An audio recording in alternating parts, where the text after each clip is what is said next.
Al doctor Blas Hoyos. Muy buenos días, ¿cómo le va, doctor? Bienvenido, lo extrañamos por acá, por Radio Parque. Lo saluda Guillermina y Emilce en el estudio. No sé si nos conoce algunas de las dos. ¿Cómo le va? De algún lado la saco, sí.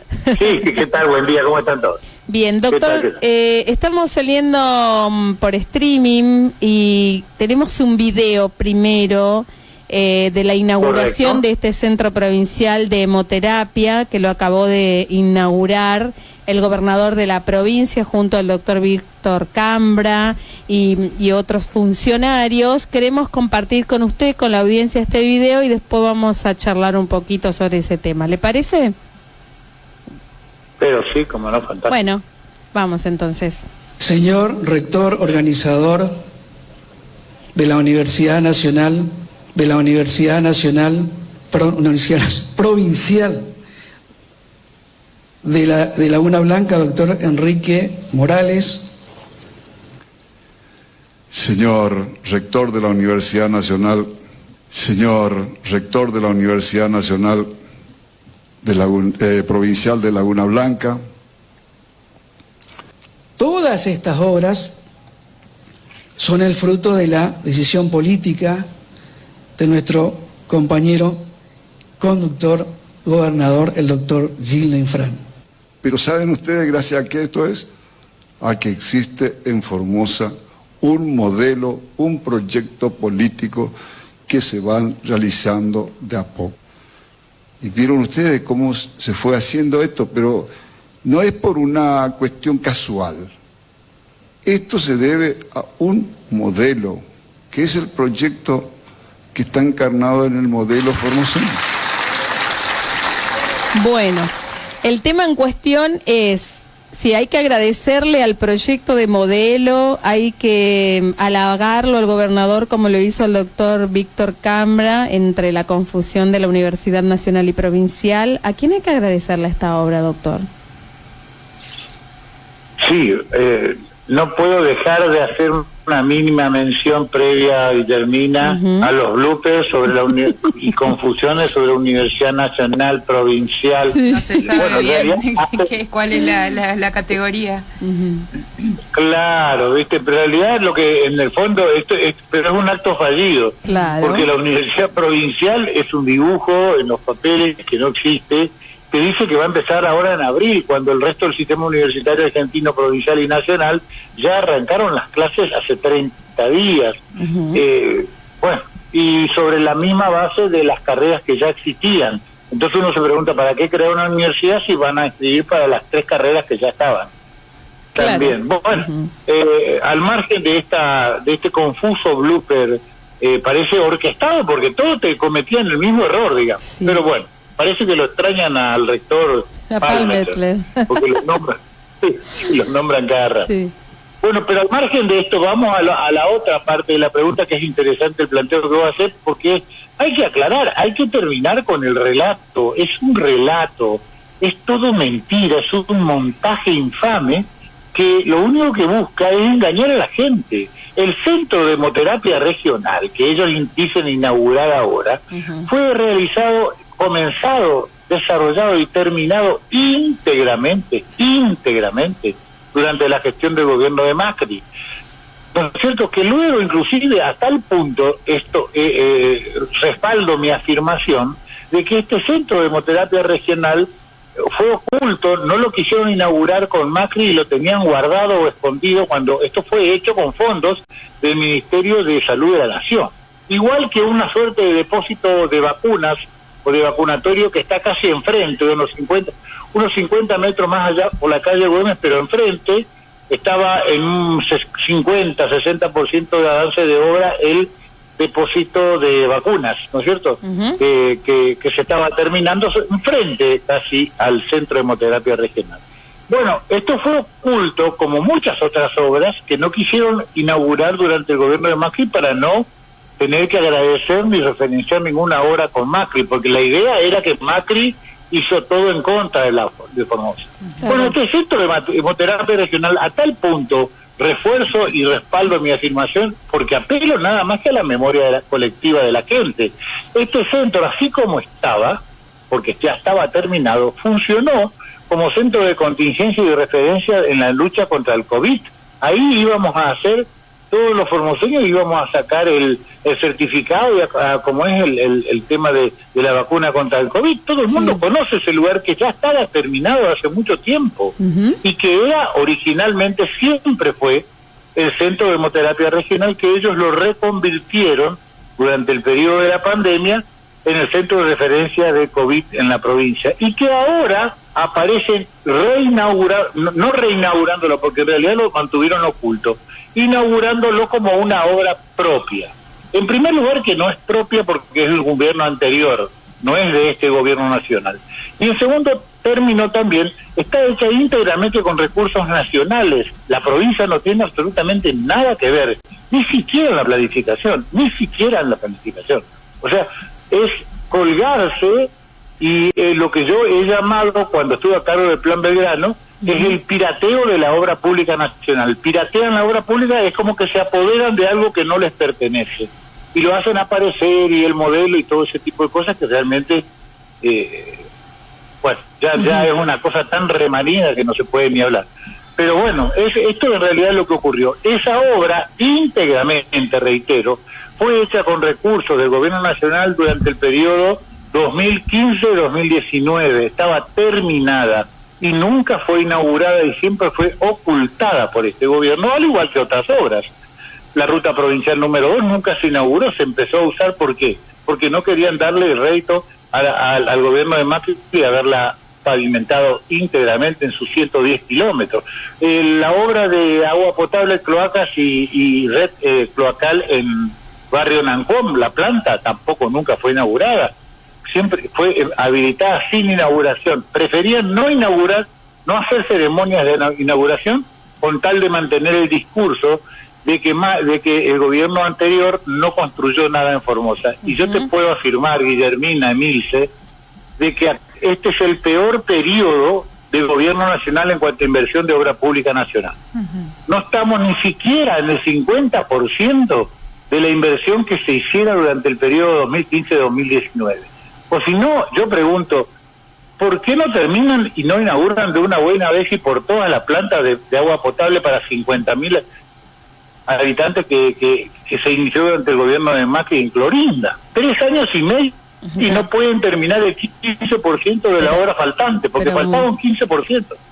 Muracioli lo trató usted de ignorante, doctor, porque dice que usted al final no está al tanto de la información, que la planta ya está recontra funcionando.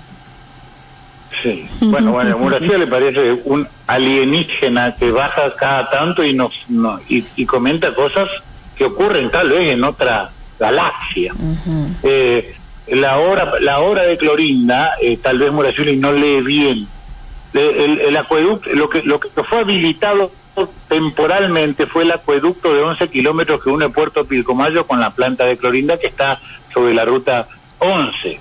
Ese acueducto había sido construido hace mucho tiempo y fue abandonado por este gobierno. Entonces, en esos 2 años o 3 años de abandono, se pudieron haber producido roturas, filtraciones. Entonces se inauguró, se inauguró la palabra, se puso en funcionamiento el acueducto para ver qué fallas podía haber y por lo tanto qué fallas había que corregir. Esto en la galaxia de Muracioli apareció como una inauguración de la planta. Pero la planta no está inaugurada, no hay agua potable, no, todavía no está funcionando. Yo te pregunto a vos, a Emilia, a la gente que está ahí, ¿ustedes se imaginan si cuando pintan cambian los sanitarios en un baño, hacen un operativo bárbaro, lo que hubiera sido la inauguración de la planta de Clorinda, que es una obra inmensa? Sí. ¿Ustedes creen por ventura? Muracioli cree por ventura de que eso va a pasar así desapercibido y se va a inaugurar de un día para el otro. Olvídate. Absolutamente. O sea, trato de hablar con todo el respaldo de los argumentos que puedan reforzar mi posición, y apelo a la memoria colectiva de la gente en el centro de hemoterapia, cuando funcionó y cuando todos íbamos ahí a hacernos los análisis de los hisopados y todo eso. Apelo a la memoria colectiva de los clorindenses para que sepan, también para que vean, y a los formoseños en general, de cómo de la relevancia que ellos le dan a la inauguración de cualquier obra y cómo jamás, bajo ningún punto de vista, podría pasar desapercibida la obra de inauguración de Clorilla. Y tantas otras, ¿no? Sí, así bueno, es. O sea que esta obra también estaría dentro de un plan de obras nacionales en la gestión de Mauricio Macri. Sería que también el gobernador de la provincia, como aquel video y como aquel registro que queda, ¿no?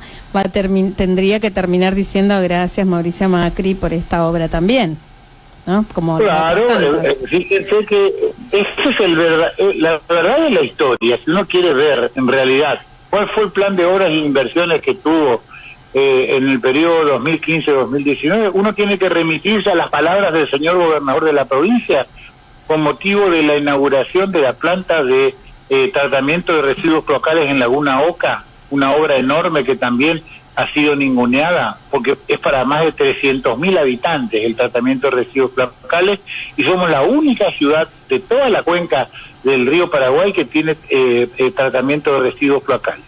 Y en ese momento, en ese lugar, Gildo nombró y agradeció una por una las 20 o 30 obras que recuerdo que nombró en ese momento. Esa es la verdad.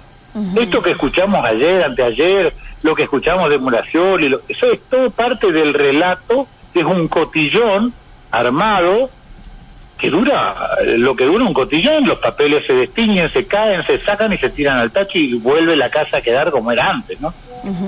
Así es. Bueno, claro, en realidad, si fuera de otra forma, se caería absolutamente el relato, sí, que sostiene como bandera el modelo formoseño.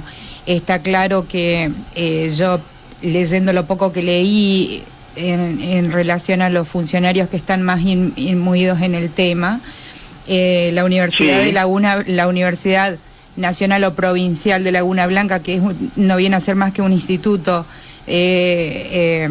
provincial, no tiene aval de la CONEAU, así que partiendo desde esa base ya no tiene ni punto de sostenimiento, ¿sí? El argumento de la Facultad Nacional. Totalmente de acuerdo con vos. Así que esto ya es... que vos decís, Emilce, fue refrendado por el mismo... Lo que vos estás diciendo es la afirmación que el mismo rector actual designado, entre comillas, Morales, desdijo al gobernador que en noviembre del año pasado dijo que hasta medicinas ya estaban aprobadas por la CONEAU. Sí. Él mismo dijo hace 15, 20 días atrás que ninguna carrera estaba aprobada por la CONEAU. Es lo que vos estás sosteniendo ahora. Claro, la CONEAU tiene que, digamos, comentemos a la gente que está escuchando que es el organismo que tiene que aprobar la planificación y todos los proyectos de propuestas de estudio que tiene que tener una universidad nacional. O sea, si no está aprobado eso, no puede ni empezar a hablar. Sí, por más que tenga edificio, que tenga docentes, no pueden ni empezar a hablar. Totalmente de acuerdo. Ya tienen inscrito y están para empezar las clases. Pero no tiene aval, o sea, no tiene respaldo. Están los títulos que 300 inscritos más o menos y están por comenzar las clases. Los títulos no van a tener validez nacional. Y bueno, lo digo para que ustedes lo refruten y la gente lo entienda, y esta gente que va a empezar a estudiar. Es muy cruel estafar, estafar y herir en su buena fe a esos chicos que pueden llegar a desperdiciar 5, 6, 7 años de su vida en vez de ir a estudiar otra carrera o en vez de ir a trabajar, a los padres que tienen que aportar y el gasto que implica esto. Es muy cruel lo que están haciendo, esta manipulación. Es tremendo el gasto que producen los padres que mandan a los hijos a estudiar, es tremendo. Así que, y para colmo más allá, Emilce, que estoy seguro que ese número es falso, es ficticio, igual que cuando dicen que la pobreza bajó 20 puntos en 6 meses la vez pasada y ahora aparece con el 54, nadie entiende las estadísticas en Formosa, porque yo recuerdo que en las últimas 3 mediciones de pobreza, que se hace cada semestre del año, ¿no es cierto?, allá por el 2021 creo que llegamos al 47%, después de golpe a los 6 meses estábamos en el 23 o 24 y ahora volvimos al 54, no se entiende la estadística, igual que los planes, como es las pruebas aprender y todo eso, hay una manipulación obscena y funcional al relato del que estamos hablando, donde se manosean las cifras, se manosean los datos, se malversan la estadística. Y eso, fíjate vos, hablar de 200 alumnos cuando esa universidad o instituto provincial tenía 42 alumnos inscritos el año pasado, llegar a la matrícula de 200, cuando había 3 carreras de las cuales 2 ya no tenían inscriptos, solamente hacía 3-4 años que no tenía inscrito turismo y la otra carrera que en ese momento no me acuerdo, y la única carrera que tenía inscritos cuando era instituto era la carrera de producción. ¿Entendés? Los datos estadísticos se supone que se realizan para que el gobierno, para los funcionarios del gobierno, diseñen políticas sobre esos datos. Así que es importante tener un dato cierto, porque tendríamos un gobierno eficiente si fuera así, ¿sí? Si trabajan sobre los números reales. Es un elemento básico, Emilce. Si vos venís con síntomas de fiebre, te sentís mal, estás con dolor de cabeza, te hierve la frente, y yo te miento la temperatura tuya y te digo que tenés 35 grados, te estoy haciendo un daño, porque yo te debería decirte la verdad para que vos vayas a hacer el tratamiento correspondiente. Tal cual. No se pueden falsear datos, porque los datos son la base elemental para un buen diagnóstico y por ende para la aplicación del tratamiento correspondiente. Nunca vas a resolver un problema si lo esquivas. Absolutamente. Doctor, sacándolo de este tema, le quiero hacer otra pregunta. Usted que es un experto y un estudioso en esto, vamos a hablar de chikungunya en la ciudad de Formosa, porque Julián Vivolini habló con un medio local sobre esta situación epidemiológica en la provincia y afirma que actualmente predominan los casos de chikungunya, pero alertó sobre la aparición en aumento de infecciones por dengue de tipo 2, el cual podría agravar el cuadro de la salud. ¿Eso nos puede comentar algo al respecto? ¿Cómo no? Yo estoy viniendo ahora, anoche, esta madrugada, llegué de Paraguay, estuve unos días ahí viendo el tema también, y realmente lo que está pasando en Paraguay es una epidemia sin precedentes en materia de chikungunya sobre todo, y eventualmente también dengue, aunque mucho menor proporción. Creo que entre 75 y 85% de casos son chikungunya y un 15% serían de dengue. Lo cual implica que nosotros somos una frontera muy porosa o permeable, digamos. Tenemos un intercambio permanente con Paraguay, ¿no? Es incontrolable la frontera. Así que el brote epidemiológico que está padeciendo Formosa es concomitante a lo que está ocurriendo con Paraguay. Y la aparición de una nueva virosis, que sería el chikungunya, y ojo con el Zika que viene atrás, El Zika es esa enfermedad que produce microcefalia y una serie de malformaciones congénitas en embarazadas. También es más fuerte, es mucho más riesgoso, descarnado, mucho más fuerte el efecto, digamos. Pero el chikungunya lo que tiene es que es altamente contagioso, ¿no es cierto? Siempre teniendo en cuenta que el vector que lo transmite es el Aedes aegypti, que vive adentro de nuestra casa. Ese es el problema que tenemos. Si eventualmente se tratara de un vector que vive en ambientes selváticos o semiselváticos, bueno, la gente que va a pescar, que va a cazar, o el hachero, son los que se enferman. Pero acá estamos hablando de un vector que vive dentro de tu casa, ni siquiera afuera, adentro de tu casa. En medio de las cortinas, en el baño, detrás de los roperos, abajo en los lugares húmedos y secos. Ahí están los mosquitos esperando el momento de alimentarse. Y entonces, en la medida que el vector esté presente, la aparición de los brotes epidemiológicos es inminente. Así que en ese sentido hay que tener muchísimo cuidado y y hay que preparar todo el arsenal terapéutico para poder soportar el ataque, porque yo te digo, hay gente que en Paraguay está ocurriendo ya que tienen que seleccionar a quién salvan y a quién no, o a quién internan y a quién no. Qué terrible. Chicos de 5 o 6 años, 5 o 6 y hay una sola cama, el médico tiene que decidir cuál salva. Como cuando estábamos con el COVID, ¿no? Así es. Bueno. Y estas cosas son previsibles, deben ser previsibles. Ahí tenemos otro párrafo del relato del gobernador que sostiene que este es el mejor sistema sanitario del país. ¿Y cómo se previene, doctor? Con motivo de la enfermedad de Mayán, fue esta la afirmación que hizo Gil Binfront, ¿se acuerdan ustedes o no? Sí. Bueno, entonces deberíamos estar preparados para ese tipo de cosas. ¿Cómo y prevenimos? que me decías... ¿Cómo prevenimos? La prevención, bueno, hay que tomar los consejos de siempre. El consejo pasa... Hay una tríada epidemiológica que son los tres que integran, el triángulo que integra el circuito epidemiológico, que es el hombre como que padece la enfermedad, el vector, que es el mosquito, ¿no es cierto?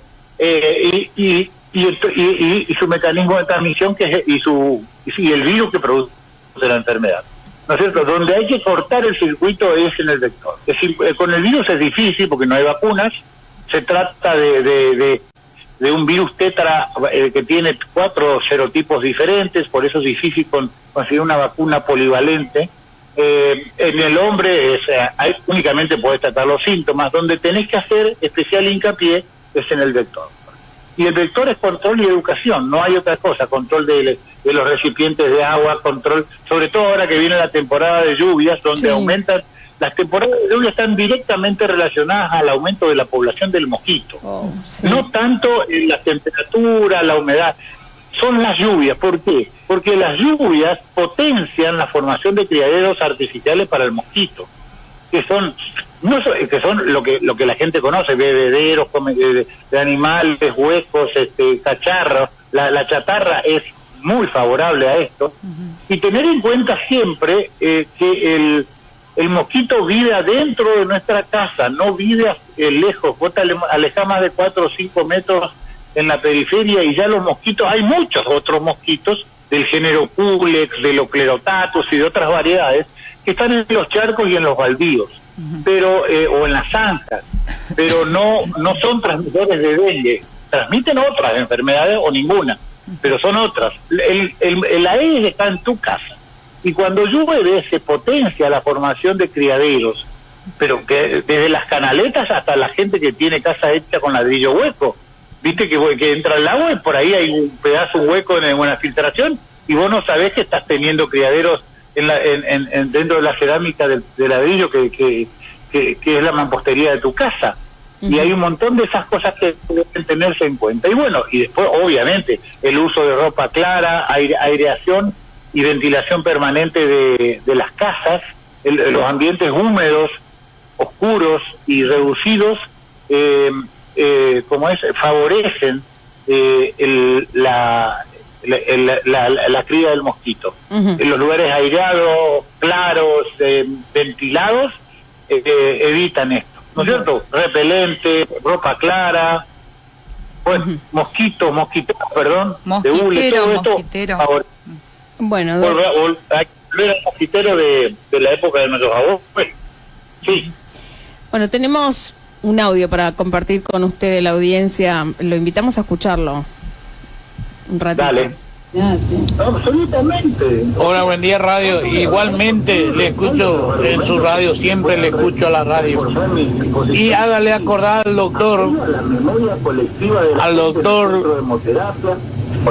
que la 22, la ruta 22, la ruta 23 tenía que inaugurarse ya en el 2013-2014, y ahora recién se está haciendo de Palo Santo a Belgrano. Eso se tragaron todo también en los quinerismos. Bueno, ahí está el oyente que está escuchando. Blas, si le querés responder. Pero toda la razón al oyente. El sistema que maneja vialidad provincial, o sea, el sistema de rutas provinciales es catastrófico. Esto es la ciudad de Alepo bombardeada, parece, cuando uno va por esos caminos. Debe ser como Ucrania. ¿Por qué? Porque se ha repavimentado un montón de veces, se vuelve a cobrar. La ruta 23 creo que es la que se le dio a Cristóbal López. La ruta 86, que es nacional en este caso, se le otorgó a Lázaro Báez. No dejemos de recordar que la matriz delictiva que se comprobó cómo funcionó en Santa Cruz es perfectamente la que se traspolable a lo que pasó en los últimos años acá en la provincia de Formosa, donde vinieron inclusive. Acá están los mismos empresarios que participaron del tema vialidad de la causa de realidad estuvieron acá. Lázaro Báez con la ruta 86 se le adjudicaron alrededor de 150 kilómetros desde la Madrid para Guadalcázar, creo que hasta el oeste. Cobró 900 millones de pesos y nunca hizo nada. Ahí están las máquinas tiradas en la zona de Guadalcázar o la Madrid. La ruta 23, que también se le adelantó el pago a la empresa de Cristóbal López, que nunca terminó y inició los trabajos. La empresa Relats, que es otra que forma parte de las denuncias hechas en los cuadernos, en la causa Cuadernos, por ejemplo, también tiene gran parte de la adjudicación del gasoducto, tiene gran parte de la adjudicación de las rutas, de la autovía Ruta 11 y otras más. Son los mismos protagonistas. El famoso, la famosa empresa de este personaje torvo y oscuro de la construcción, como es Vertúa. Vertúa, que poca gente conoce quién es Vertúa, es el que se adjudicó el tramo del gasoducto que va desde Bolivia hasta el entronque con el ingreso a la ciudad a la provincia de Formosa, ahí en la zona de embarcación. Son 230 kilómetros de gasoducto que cobró por adelantado y nunca hizo. El gasoducto no funciona por eso, porque el acople troncal con el gasoducto Juana Azurduy que entra de Bolivia nunca se hizo. Sí. Y Vertúa también es el que tiene el 100% de la adjudicación de la obra del gasoducto de Formosa hasta Puerto Velas o Mansilla, y nunca se hizo. Y las rutas igual. Las rutas provinciales son un atentado contra la vida de los formoseños. Hay gente que se está matando en esas rutas. Sí, hay la 95, la 95 es una zona... La ruta 95 es horrible. Una zona de guerra, porque ahí ya fallecieron muchas personas en accidentes por el mal estado de las rutas. De la ruta, perdón. Sí, doctor... y no olvidemos, yo vengo ahora del Paraguay, no nos olvidemos de que esa ruta, ese tramo de la 81 hasta Ibarreta, la 95, toman hacia el norte y después toman la 86 hasta Asunción, Paraguay, para tomar la ruta del Transchaco. Sí. ¿No es cierto? Esta ruta está siendo destruida íntegramente, sin control y sin asistencia alguna por el comercio internacional Chile-Paraguay, que pasa con camiones muy pesados por ahí. Nosotros no hacemos nada, solamente... ¿Qué beneficios estamos teniendo de todo este comercio internacional hipermillonario? Ponemos 2 gomerías y un comedor, lo único. Sí, doctor, pero la gente lo vota, Infran, es lo que le decía Hugo Soto en una entrevista al señor Francisco Poltroni, que va a ser candidato a gobernador. Es candidato a gobernador de la provincia y también lo queremos compartir con ustedes. Se me hace que lo tengo en el estudio y ya lo aprovecho y nos escuchamos este audio y me deja su opinión después al respecto. ¿Cómo no? Vamos. ¿Usted reconoce que Infran recorre la provincia de punta a punta hace 20 años, 30 años? Yo creo que la abuela no la recorre.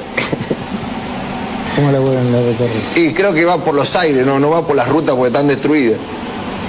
¿Pero en serio cree que los formoseños no lo votan porque... No, pero no, estamos hablando de Infran, no de los formoseños.